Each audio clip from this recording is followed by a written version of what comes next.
بسم الله الرحمن الرحيم. السلام عليكم ورحمة الله وبركاته. خيارتنا داوانيسا meel kastoo aad joogtaan kusoo dhawaada mar kale iyo barnaamijkeena nadaara show. daawadayaal maanta waa maalinimo khamiis ah, taariikhduna waa 13 bisha Oktoobar sanadka 2022. daawadayaal barnaamijkeena waxaynu ku falanqaynaa hadba waxaynu isleenahay waxyaabaha dunidan ka dhacaya waa kuwooda ugu waaweyn oo u baahan in wax badan dadku ay ka ogaadaan. haddaba daawadayaal barnaamijka waxaan idinkugu soo gudbin doonaa macluumaad aad xasaasi u ah oo baaritaan lagu sameeyey dagaalkii Ukraine ka dhacay. Yurub way baabaaday, Mareykankana waa taajiray.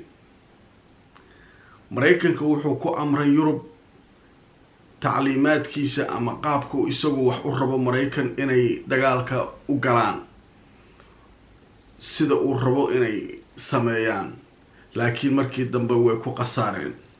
madaxdii ugu waaweyneed Yurub oo afka furatay hadda oo qaylinaysa oo sheegaysa cadaawadda Mareykanka uu u hayo Yurub. haddaba sheeko cajiib ah oo arrintaa ku saabsan oo baaritaan lagu sameeyey oo dhinacyo kala duwan laga eegay ayaan barnaamijka idinkugu soo gudbin doonaa. barnaamijkan soo gudbintiisa waxaa gacan naga siiyey shirkadda xawaalada ee la yiraahdo Safari Remit. xarunteedu waa UK, adeegyaduna waa online. fadlan booqo bogooda www.safariremit.com. saddexda lacagood ee ugu horeysa aad dirsanaysana waa lacag la-aan. ilaa iminka wadamada ay xawaalada kugu diri karto waxaa ka mid ah Kenya, Soomaaliya, Uganda, Djibouti, Ethiopia, Sudan, South Sudan, Tanzania iyo Turkey. qiimahana aad ayuu u jaban yahay marka loo eego shirkadaha kale ee ka shaqeeya xawaalada. xawaaladan waa online. waa tahay daawadayaal barnaamijkeena sidaan hore idinkugu sheegay waxaanu ka sheekeynaynaa maanta shirqoolada jallaafooyinka dhinaca dhaqaalaha ee dowladaha waaweyn ee adduunka ay isu dhigayaan iyadoo saaxiibo leeyahay oo isbahaysi leeyahay ayaa haddana la isjallaafayaa. qolo walba danteeda number 1 u ah, wax ka quseeya cid kale ma jirto.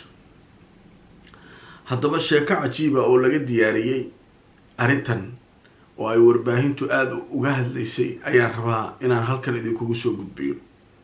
inta badan barnaamijyadeenu waxa ay ku saabsan yihiin waxyaabaha la baaro ee salka loo tago waxa ka dhashay ayaan inta badan jeclahay inaan idinla wadaago. newska kale dadkoo dhan way haystaan, wax iska normal waxaasaa dhacay waa caadi, laakiin inta badan waxaa muhiim ah waxa kan dhacay maxaa ka dhashay, salka maxay ku hayaan, yaa mustafiid al-awwal ah oo qofka ugu horeeya ka faa'iidaystay ah, yaa ku khasaaray ayaan rabaa arrimahaas inaan bal ka hadalno. waa tahay waxaa socda dagaalkii Ukraine dhowr bilood laga soo bilaabo bishii Febraayo oo dagaalka bilowday bishii 2 ilaa hadda oo la maraya bisha 10. 8 bilood ku dhawaad ayuu dagaalku socdaa. dagaalkaas muddadii uu socday khasaaro badan baa dhashay, dad badan baa ku dhintay, hanti badan baa ku burburtay, dowlado badan baa dhaqaalahoodii hoos u dhacay. bilcagsi marka dowlado kalena dhaqaalahooda kor way ka faa'iideen dagaalka. marka barnaamijkeena waxaan idinkugu faahfaahin doonaa dagaalka ciddii wada gashay, siday u kala faa'iideen iyo siday khasaaraha ula kulmeen. dagaalka waxaa galay Ukraine, waxaa saaciday Mareykan iyo dowladaha Yurubta galbeed oo aad u taageeray. midowga Yurub waliba midowga Yurub kale ma jiro. midowga Yurub waa Jarmal iyo Faransiis, marka laga soo tagana Spain iyo Talyaani waa kooxdaas. inta kale waa dowlado iska yaryar oo aan dhaqaalo badan haysan. marka labada dowladood ee midowga Yurub ay ku dhisan tahay waa Jarmal iyo Faransiis. labadaas dowladood kaaba ah. sidee kaaba ugu noqdeen? Faransiisku dhinaca awoodda ayuu kaaba ugu yahay sababtoo ah dowlad kale oo Yurubiyanka ku jirta hadda midowga Yurub oo nuclear haysata ma jirto. midda labaad dowlad kale oo golaha ammaanka ku jirta ee 5 joogtada ah veto-ga iskalena ma jirto. marka midowga Yurub waxa kaaba u ah halkaas Faransiis nuclear-kiina uu haystaa 5 dowladood oo veto-ga iskalena uu ku jiraa. isagu marka kaabaha meeshaas uu kaaba ka yahay. dhaqaalaha marka hantida cidda dhaqaalaha ugu badan haysata oo Yurub markay hoos u dhacdaba kabta dowladaha soo kabta waa Jarmal isaguna dhinaca dhaqaalaha ayuu kaaba ka yahay. marka horta sidaas inaan horta u fahamno casharka waa markaa maqasho midowga Yurub waa labadaas. kadibna waxaa soo raaca kuwan kale. awal 3 ay ahaayeen Ingiriis ku jira. Ingiriis markuu ka baxay labadooda xoreysta meesha. waxaa soo raaca hadda Talyaani iyo Spanish iyo kuwaana soo raaca. waa faham. marka Ukraine marka waxaa caawiyay Mareykan iyo Yurubta galbeed. hub ha dhihin, dhaqaalaha dhihin, wax kasta ha dhihin. ruushka la iska dhico. Mareykan wuxuu yiri hala joojiyo cunaqabatayn hala saaro ruushka. wax kasta oo ka yimaada hala joojiyo. wax kasta hala jaro. yaan waxba laga iibsanin, yaan shidaal laga iibsanin, yaan gaas laga iibsanin. waxaasoo dhan hore ka sameeyay Yurubta iyagoo u arkayay reer galbeedku inay yihiin dad xulafaa oo saaxiibo ah. waxa ay ka wada shaqaynayaanna inay tahay xorriyadda in la difaaco. waxa iyagu xorriyadda u yaqaanaan oo ah in wadankan lagu soo duulay Ukraine oo xorriyaddii laga qaaday. marka in xorriyadda la difaaco. haddaan la difaacin Ukraine khatarta ay usoo gudbayso Yurub inteeda kale. wax kasta oo Mareykan hala sameeyay yiri Yurub waa sameeyeen. dagaalkii waa daba dheeraaday sidii la moodayay ma noqon. Vladimir Putin oo la islaa dagaalku iska soo afjari doonaa ha sheegin. baashu way iska sii socotaa. Yurub marka way dareentay dagaalka culeyskiisa. number 1 qaxooti fara badan ku soo jabay oo Ukraine. wadamadii Jarmalka hadhiin, Faransiis hadhiin, meel kasta hadhiin way saasay u buuxaan. ayadoo intii iyo mushkiladii iyo dhibaatadii ay taagan tahay ayaa haddana lacagtii Eurodii hoos u dhacday. dhaqaalihii Yurub hoos u dhacay. haddana iyadoo meeshii la joogo midda ugu daran marka waa midda hadda dhacday. gaaska wadamada Yurub ta galbeed gaar ahaan Jarmal iyo Faransiis iyo wadamadan awoodda leh ee midowga Yurub gaaska ay u isticmaalaan awoodooda kulaylka xilliga qaboobaha inay ku kululeystaan wadamadooda wuxuu ka iman jiray ruushka. way iskala heshiin jireen. marna Mareykan inkastoo uu qaylinayo uu leeyahay wax laga iibsan kara male, cunaqabatayn hala saaro, ha lagu adkeeyo. waxay islaayeen marka ilaa inta qaboobaha rasmiga laga gaarayo cunaqabataynta ku adkeey hadhow xal kala bal ah heshaan. ruushkuna dee ganacsigiisii iyo dhaqaalaha ugu badan gaaskaanu ka sameeyaa. meelaha ugu badan dhaqaalaha ka soo galo waa Yurubtan uu ka iibsado gaaska. asaga laftirkiisu wax badan ku sii adkeyn karo xaalku. marka dambe xaal mastuura la isugu imaanaa. marka la gaaro October bishan hadda lagu jiro oo qaboobuhu si fiican u bilaabanayo waxay islaayeen xaaladdu way soo hagaageen. laakiin maxaa dhacay? tubooyinkii gaaska ugu weynaa Nord Stream 1 ayaa la qarxiyay. gaas ma jiro marka. tubadii gaaska toos uga soo qaadaysay ruushka ee Jarmalka keenaysay ee Yurubta kale iyo meelahan iyo usii gudbaysay waa la qarxiyay. marka dhowr tubo ayaa jirta gaaska qaada oo ruushka ka soo baxda. midda marka ugu weyn Nord Stream 1 iyo Nord Stream 2 labadaba waxay aadi jireen dhanka iyo Jarmalka iyo Faransiiska iyo dhulkaas aadayeen. marka waxaa jira tubo kale oo soo marta Belarusia oo Poland soo gasha. taas iyaduna ma shaqeyn karto. Polandeeska iyo wixii iyo waa la isku kacsan. xaalkeedu ma fiicna. nimankii Polishka ahaa gaaska ruushka intay iska daayeen Norway gaas ka soo gateen. marka kan maba ogolaba in Yurubta kale ay u gudubto. tubada kale waxay dhex martaa Ukraine. taasna dee waa meeshii waddankii aada weerartay tubadiisii iyo shidaalkiisii taasna ma kuu shaqaynayso xaaladeedu waa iska xuntaa iyadana hal tubaa nool markaad oo turkiga soo marta badda madoobay kasoo dhacdaa turkigay martaa turkiga ka intifacaada kadibna yurubtan kale bulgaria iyo meelahan iyo ay usii gudubtaa marka masaafada marka tubadan turkiga soo maraysa turkiga hadduu la haro bulgaria la harto kaas marka iyagaba intaasaa loogu talagalay marka wax weyn ma ahayn tubooyinkii yurubtan kale faransiis iyo jerman iyo tagaaya waa la qarxiyay cidda qarxisay nin walba madaxu ku dhuftay laakiin markii dambe waxay kusoo aruurtay eedeynta dhinaca maraykanka inuu maraykanku ka mas-uul ahaa sababta marka maraykan uu u qarxiyay maxay haddaa baranaynaa marka barnaamijkeena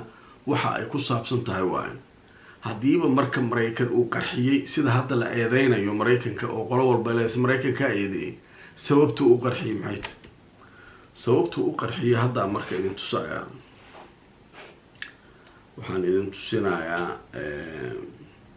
qariidadan arka qariidadan marka waxay idin tusinaysaa meesha fallaarta cagaaran kasoo bilaabanayso waa badda dekada Boortaqiiska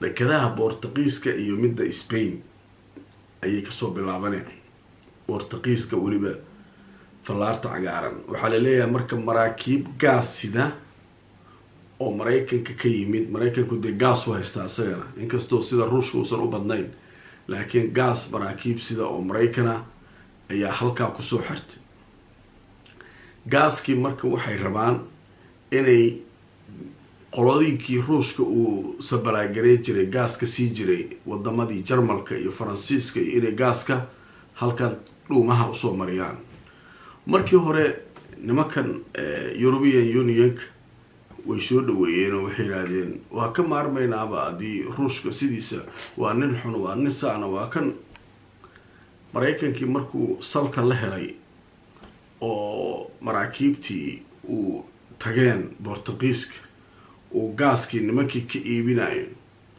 qiimihii uu ka siinayay ruushka 4 jibaar u dhahay keena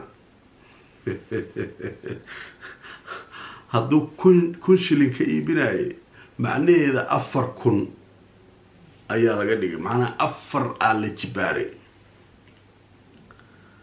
way naxeen marka nimankii jarmal iyo faransiis oo midowga yurub kaaba u ahaa waxay ogaadeen saaxiibtinimo iyo asxaan maraykan inuusan nimankan u haynin uu rabay waxa uu meel walba u xiray nimankan cunaqabateen saara kan saara uu lahaa inuu lacag ka sameeyo dollarkii maraykanka abid meeshii ugu xooga badnayd uu maraa lacagihii kale oo dhan wuu ka adkaaday way ku qasban yihiin qabow baa la galay tubooyinkii waa la jaray wax ma ka iibsan kartaan uu dhahay inay tangataan af labadii qayliyeen marka aan marka hore idin tuso madaxweynaha Faransiiska Emmanuel Macron oo dad isu soo kulan weyn oo looga hadlayo mustaqbalka tamarta wadanka Faransiiska iyadoo qaboobihii la galayo uu cabaad afka furtay wuxuu leeyahay saas in la sameeyo ma ahayn gaaska iyo waxa kan anagu dad waxaan ahayn xorriyada ka wada shaqeeya dad isku hadafa in saas naloo ku adkeeyo qiimahana lagu qaaliyeeyo mana qabato waxaas ma maraykan bareegu qabana bal aan dhageysano hadalkiis. Et il se trouve qu'on veut aussi le faire avec nos amis asiatiques qui sont un peu dans la même situation que nous, parce qu'on a la même condition, nous ne sommes pas producteurs, mais on est des gros acheteurs. Donc là, on va négocier autour de la table, en particulier dans le G7, parce qu'on est tous des combattants pour la liberté, on est tous en train de dire on veut mettre des sanctions sur la Russie, on combat, mais on n'est pas tous dans la même situation. Il y en a qui produisent, il y en a qui achètent.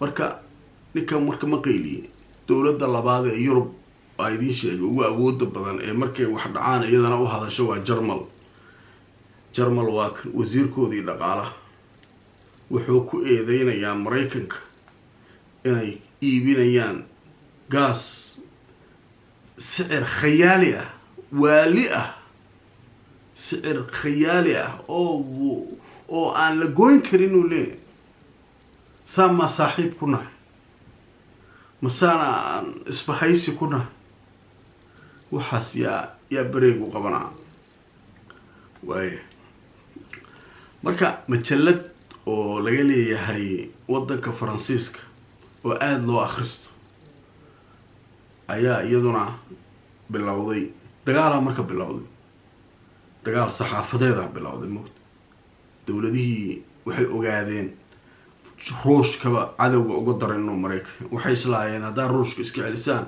gaaska maraykanka imaanaa raqiisa laydinku siinaa intii ruushka inka yar maadaama hal ujeeda tihiin oo saaxiiba tihiin cadowga ruushka iska 4 jibaar markuu yiriyaa waaga ku bariyay nimanka meelay ka noqdaana male ruushkina cunaqabatay inay saareen way isku ceebeeyeen halkaasaa marka mushkiladii ka dhacday marka wuxuu leeyahay majaladu waxay leedahay Norway iyo Maraykan waa labada ka faa'iiday dagaalka Ukraine gaaskooda iyo waxooda inta kala nidaamsadeen lacagtaas ay sameynayaan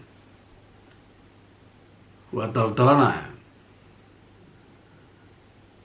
waa tahay daawadayaal barnaamijkeena Nadaara Show oo aanu idinkugu soo gudbinay macluumaad kala duwan inta ayaan kusoo gabagabeynayaa anigoo Cabduqaadir Nadaara ayaa barnaamijka idin la socodsiinayay daawadayaal barnaamijkeena kan xiga inta aan kulmayno haddii Allah awood iyo raali ka noqdo waxaan idinkaga tagaynaa sida iyo nabadgelyo balse waxaan idin xusuusinaynaa barnaamijkeena berito ee taariikhaha maalinta Jimcaha aynu kaga hadalno waxaan idinkugu soo gudbin doonaa haddii Allah awood iyo ka raali noqdo taariikhdii cajiibka ahayd ee hogaamiyihii hore ee waddanka Liibiya Colonel Muammar al-Qaddafi ilaahay ha u naxariisto haddaba barnaamijkaas isagana waa daawan doontaan haddii alla idmo intaan mar kale kulmayno sida iyo nabadgelyo wassalaamu calaykum waraxmatullaahi wabarakaatu